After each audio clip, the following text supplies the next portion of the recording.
Канадската компанија Magna Mirrors, која веќе една година работи со производствени капацитети во технолошко-индустриската развојна зона во Струга, официјално беше пуштена во употреба дури денес, а на црвениот тепих, придружуван од вице-премиерот за економски прашања Битики, лентата ја пресече премиерот Ковачевски.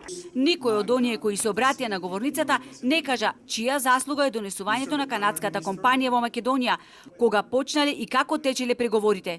Ковачевски, додворувајќи им се на вработените, кажа дека знаел како се организирало производствен процес во технолошка индустрија и оти не бил политичар кој кариерата ја градел по кабинети во влада и во институции, туку во приватен сектор исто како нив.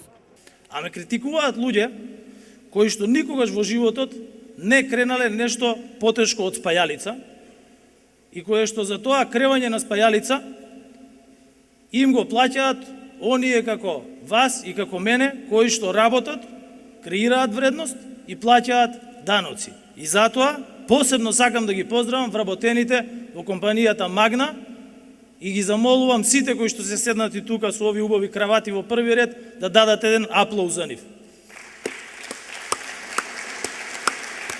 А во првиот ред, меѓу другите, совратоварски на себе седеа подпредседателот на канадската компанија Магна, директорот на ТИРС и вице-премиерот Битики. Инаку во моментот во компанијата која произведува автомобилски системи, модули и компоненти кои се испорачуваат на најзначајните производители на автомобили во светот, има 350 вработени, а се работи за инвестиција вредна 35 милиони евра.